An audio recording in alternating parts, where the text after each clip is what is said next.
Go ahead. All right, we will call the meeting to order. Jen, would you take roll, please? Commissioner Corbin? Here. Commissioner Johnson? Here. Commissioner Waldner? Here. Commissioner Thill? Here. Mayor Lindsay? Here. You have before you the agenda for this evening. Motion to approve the agenda.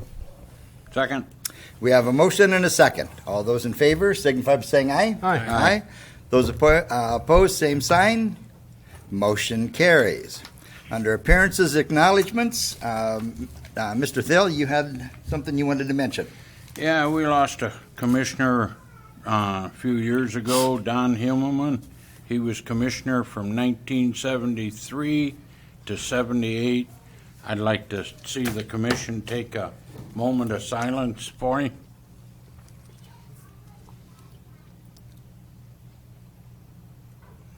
Okay. Okay, and with that, is there anything anyone would like to remove from the consent calendar? If not, do we have a motion? Motion to approve the consent calendar. Second. We have a motion and a second. All those in favor signify by saying aye. Aye. Aye. Aye. Those opposed, same sign. Motion carries.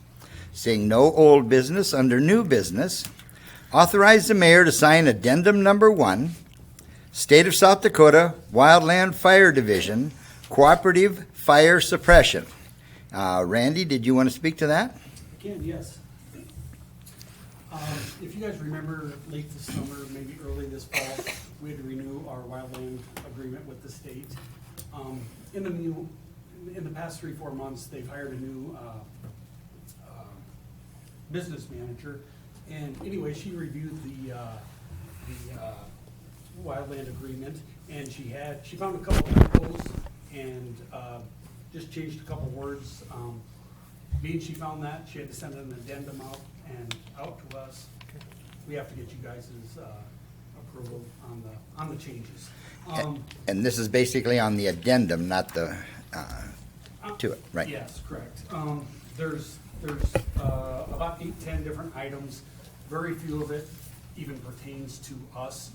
Most of it involves the initial attack team. Say the Sturgis or the Pringle, the first responding fire department. There was a couple typos.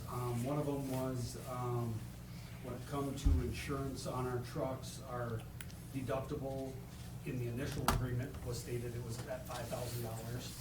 It's supposed to be $500. Just a few other corrections like that. They also added ATV and UTVs. If fire departments have them, they will, you are allowed to bring them out. That don't pertain to us. We don't do that type of wildland. We don't have any of that equipment. So I guess if there's anything else there that you have any questions about, I'll answer them if I can. When it comes to, there was one that involved meals. And anyway, on the day we respond to the fire, if we left the fire station at 8 in the morning, they would not pay us for breakfast. They would just pay us for dinner and a supper. They made those changes. Now you get 3 meals a day, even on the day you left. And the day you return home, you get all 3 meals. Other than that, it's just a bunch of verbiage that they changed. Okay. Nothing significant? No. Okay. All right. Questions or comments? Do we have a motion? I'll make a motion to authorize the mayor to sign addendum number 1, the State of South Dakota Wildland Fire Division Cooperative Fire Suppression. Second. Okay, we have a motion and a second. All those in favor signify by saying aye. Aye. Those opposed, same sign. Motion carries. Number 2, authorize the mayor, thank you, Randy. Authorize the mayor to sign a maintenance and financial agreement, South Dakota DOT, project number 3-46-4600-22-2016 at the Madison Municipal Airport pavement maintenance. And I'm going to ask Chad if he wants to address this one. Yes, thank you, Your Honor. I can try to talk about this. The DOT is commissioning a project for pavement markings. The staff there that assists the airports with maintenance activities through larger projects like that has contacted and coordinated with airport manager and advised myself and KLJ of this as well, but this will accomplish pavement markings at the airport. That's all I have for now. Our share is a 5% share of it. The project is about, obviously, $50,000, $56,000, and SOAR's is about $2,800 is what our share would be for this, to be accomplished, is my understanding, in 2017. Okay. Questions or comments? I'll make a motion to approve item number 2. Okay. Simplified it. Do we have a second? I'll second it. Okay, we have a motion and a second. All those in favor signify by saying aye. Aye. Aye. Those opposed, same sign. Motion carries. Number 3, authorize the mayor to sign change order number 1 with KLJ and Runge Enterprises and the South Dakota DOT on AIP 3-46-0029-013-2016 detention pond, drainage improvements, wetland mitigation, fencing. Again, I'm going to ask Chad if he would address this. Thank you. This is a no-cost change order. It deals with contract time. The contractor has been, as you know, has been working over the winter. They requested 42 days in a written request to KLJ, and it was agreed upon to grant 21 days, and that's what's included in the change order, to grant 21 additional calendar days for the project. The project is indeed a calendar day project, not a working day project, and there's a little bit lower production and such in the winter, and that was known, that was bid, but the contractor has also worked very well with the airport as to minimizing shutdowns of the crosswind runway, among other things.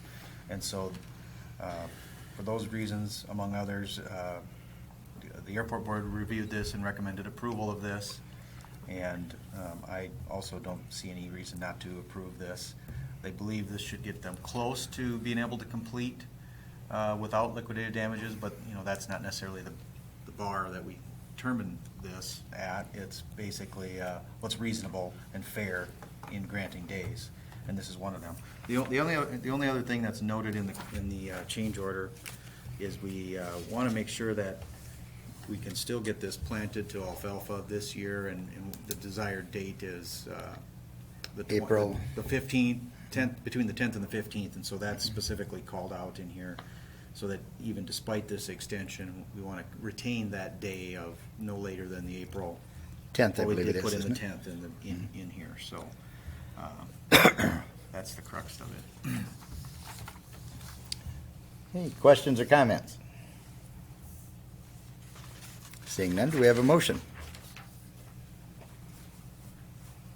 I'll make a motion to approve new business item number 3. Second. We have a motion and a second. All those in favor signify by saying aye. Aye. Aye. Those opposed, same sign. Motion carries. Number 4, authorize the mayor to sign the proposal with Rise Structural Associates, structural condition assessment of the Wink building. And I'll ask Chad if he wants to address that. Thank you. There was, in the agenda packet is a letter from Rise Associates to review the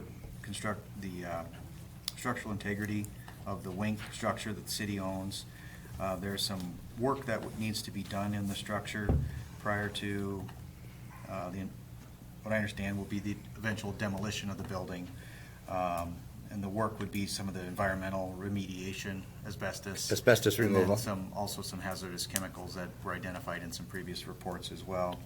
But before anybody can go in there, a knowledgeable structural person should look at that structure and make the determination if it should be done, particular sensitivity with what happened just this last year in Sioux Falls and such, to make sure that not putting anybody in harm's way to get Well, that done. and just an FYI, Chad, Brad have been through the building. The Wink facility is made up of numerous buildings, 6 or 7 different buildings, all built at different times. And and portions of it, the roof is falling in, and portions of it, the basement is falling in. The people that were in it before identified where the asbestos is, and so before the state will send someone in to remove asbestos, they want to know that the areas that they'll be working in are safe enough for them to be there. Chad and I spent an afternoon, went through, identified the rooms and that where the asbestos is located, and from what we can tell, 100% of the asbestos is in parts of the building that should be considered accessible for asbestos removal prior to building demolition. So if we get a structural engineer to go through and confirm our thoughts, then the state will assist us in abating the asbestos from the building, and that so demolition could continue. And the cost on that is between, estimated, Estimated not to exceed $1,200.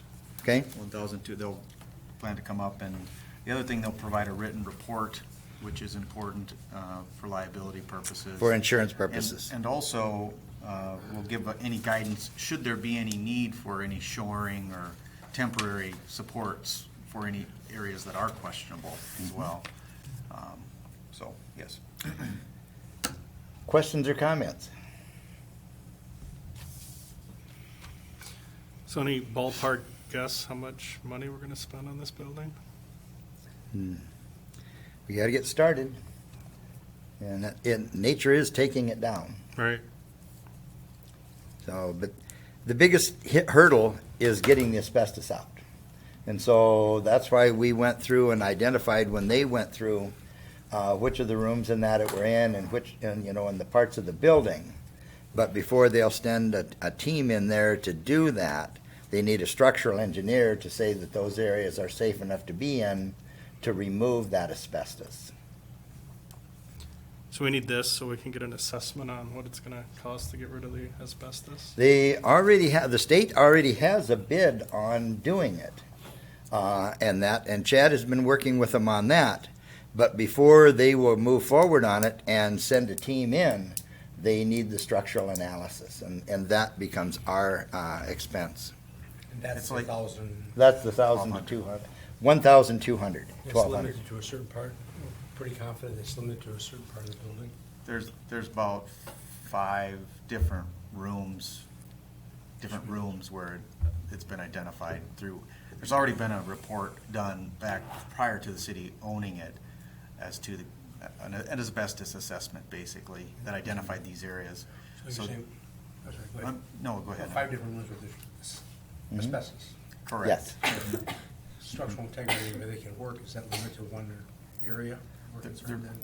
We're confident that most of the areas, there may be one that they may have to do some shoring and such, but we tried to also look at the ingress and egress routes as well, so that they can get in and out of there. And given some prior information that, let me back up a bit. It's likely that any cost for the asbestos abatement will be covered by the state. But like the mayor had indicated, they don't want to send people in there unless they're sure that it will be safe, as you could expect. And so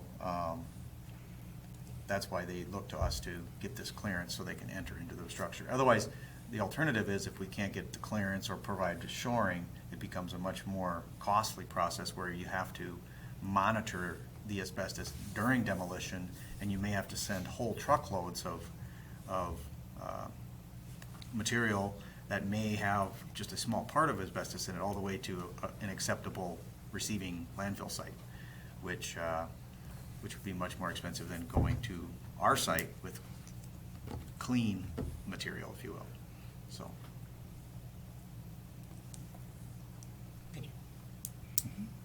Other questions? Well, I think this step will help us get our arms around this project, so I'll make a motion to authorize the mayor to sign proposal Rise Structural Associates Structural Condition Assessment of the Wink Building. Second?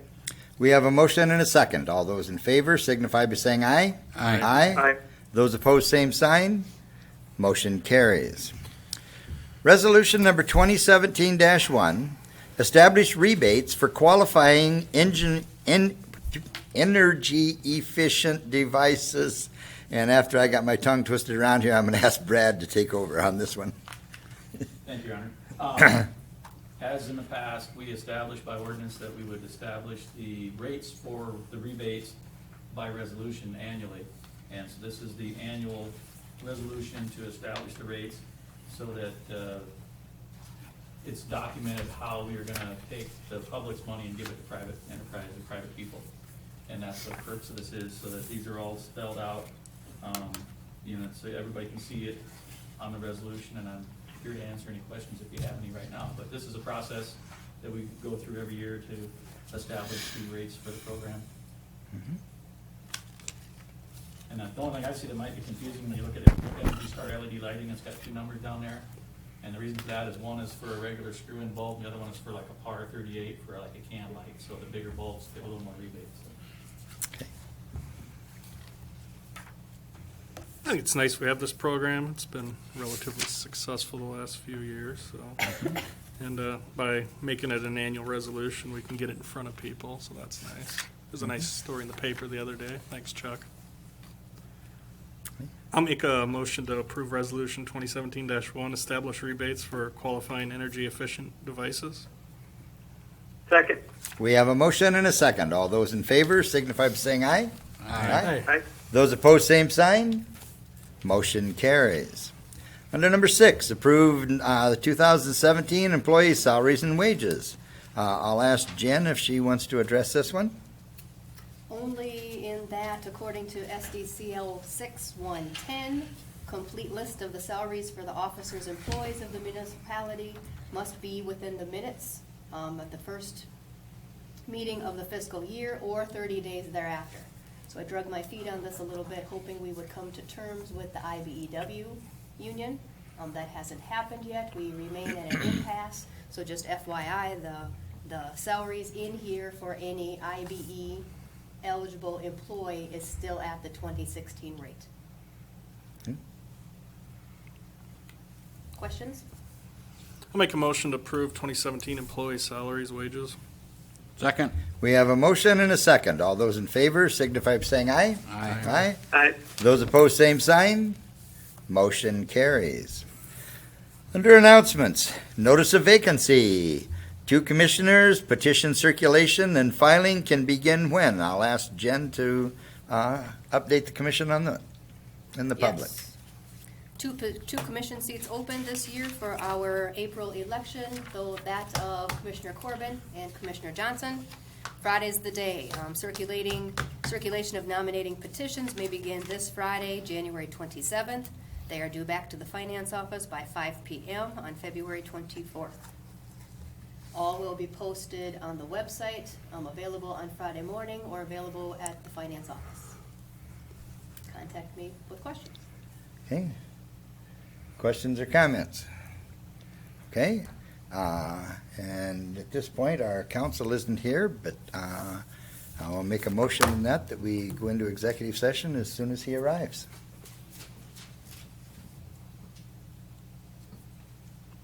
Can we get a motion from? You mean entertain a motion? Please. You're right. I'll move that we go into executive session as soon as David arrives. Second. Okay, we have a motion and a second. All those in favor signify by saying aye. Aye. Those opposed, same sign. Motion carries.